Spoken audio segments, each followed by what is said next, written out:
had a long fall camp, really good. Good to see some of those younger guys, what they can do on that field. Really impressed with a lot of guys out there. We're excited, man. Friday night game, it's going to be like kind of like the old days. Is it last year for you, obviously? Has it hit you that this is your last home game? A little bit. I was in the training room and Caleb Kelly walked up to me. That was a guy who was a 6-year on my freshman year, so that was a little crazy. And now I'm a senior, so it's crazy how time flies. We were just kind of reminiscing on when he used to just hang out with me at Huntington Hall, and so now it's kind of like a full circle moment. And it's kind of surreal, man, how fast the time goes. I just remember freshman year. You tell the young guys, they don't believe you. I didn't. But now your time's come. It's a little sad, but I'm happy to be with the guys that I came here with, and like Billy, Ethan, Jaleel, and just excited for one last ride. You ever think back in that first time you got injured up there with the elbow? Yeah, I remember looking up there. That was a cool moment. I never played in front of so many people, and a lot of nerves that game. But just coming out, I was playing really good too. And but yeah, I came back, bounced back, made a name for myself. How proud are you just overall, before you guys get into this, just the turnaround defensively that you guys undertook, and you've kind of been here from the start of it all? Yeah, we've come a long way.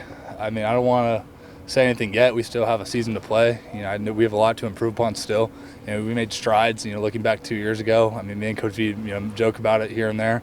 Now with Coach Alec coming in, just the strides we're making now, I'm really excited just to get out there and just prove what we already know. Danny, Coach V this morning talked about how it's been a slower process than you want it to be, just building this team back up. What has that been like being a part of it, and where do you feel like the team is now? Yeah, I remember, I think it was Texas Tech 2 years ago. I said Rome wasn't built in a day, and here we are 2 years later, and the pieces are finally, coming together. I'm really excited the foundation that we built. Shout out to the previous guys, before me that, we're just put into the culture, built the standard here, and now the new guys are coming in and upholding to it. Brent told a news story today about how when he first got here, he didn't see the linebackers come to his office, but then pretty soon, recruiting trips, he'd see the linebackers come in, that chemistry. What does it mean to you when you think about stories like that? Yeah, it's very exaggerated, that story, because, we were always with, TD Roof, our defensive coordinator that we were with, so we were always with him because we thought he kind of knew the system. We were up there, he exaggerates it for the story. You got to remember, we also didn't have a playbook. We didn't really know what we were getting ourselves into. But obviously, we've made such big improvement. The guys that stay here till kind of when the coaches leave, we're up here just as early as them. And that commitment has come such a long way. You look back, 2 years ago, it's not to the level it is now. And that's guys just wanting to be great every single day, not getting bored with the results that we see, and just being hungry. Danny, Brent talked a lot about the young guys in your group today, and how you were the kind of the elder statesman, but he said the young guys are kind of following you and things. How good are those young guys? How good's this group overall? Oh, they're phenomenal. You look at the just the defense itself. I'm surprised no Jaden Jackson questions. I was kind of prepared for that. He's done an amazing job out there. Jaden Hardy, Reggie Powers, Michael Boganowski, David Stone. I can go on and on. Dude. Those guys have come in. It's challenging as a freshman, man. You have so many habits you have from high school. You're learning a whole new system.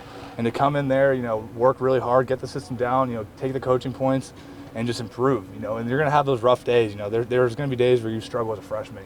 Obviously with fall camp, it's challenging. I think those guys are able to just get scarred up, learn from those mistakes and come out there every single day with a new attitude. What is it about Jaden, just in terms of when was the moment that you're like, all right, this guy might be a part of the bigger picture here as a freshman? Yeah, it's the first time he's in with the ones, I'm like, okay, let's see what he got. And then he makes a few plays, and you're like, all right, I like that. And he keeps coming over, and you're like, all right, well, this dude's a baller, man. Yeah. And so he starts making those plays, and him and Dom have done phenomenal, and DT as well. And you're like, all right, we really got some dudes up front. We had one practice, I was clean, man. Didn't have to wash the jersey. And it's thanks to those guys up front. They do everything.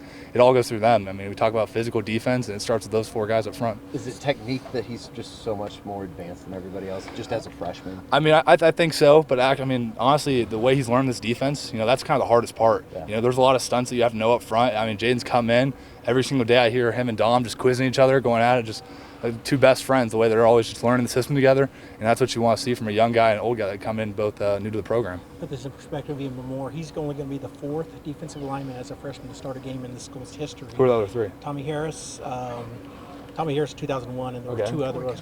Corey Callan is in 97, and there was a player in 87. Who? So I can't think of his name. I wrote it. Marcus Lowe, Marcus Lowe, 87. In 40 years, don't forget Jaden Jackson's name. Yeah. Let's make sure we keep that one in there. He's going to be phenomenal, man. You look at him and just what he's done, him and David are going to be definitely monsters in the years upcoming. Danny, what have you seen from Temple? What are you expecting out of that offense? Yeah, obviously we're such a multiple defense. They're going to have a lot of motions. I don't want to go too much into the game plan stuff, obviously, but we know how they're going to attack us. We bring a lot of stuff. They're going to try and move the pocket, and we're kind of expecting a lot of that. They brought in a running back that's about 240. Does that kind of excite you as a linebacker, even though, that's a load? Whoa. All right. Whoever they got back there, I'm excited to compete. Like I said, I had Tolly Walker in the room last year, so, that's doesn't get much harder than that, so I'm excited for what they have. What have you seen from guys like Kip Lewis and Lewis Carter at that little spot? Oh man, they've just the improvements that they've had, especially Lewis. When he came in here, that's a guy that just kind of played off instinct. Him and Kip as well. Kip being more of a faster guy, kind of laying his legs, but Lewis just being a strong guy, really good in the box, but still has that speed. The ability that he's had to kind of learn the defense and kind of play within the system to make plays for himself has been phenomenal. I remember when Lewis didn't know anything, both of them, and now from where they've come, it's awesome. Being an older guy, really have seen that growth. It really makes you proud.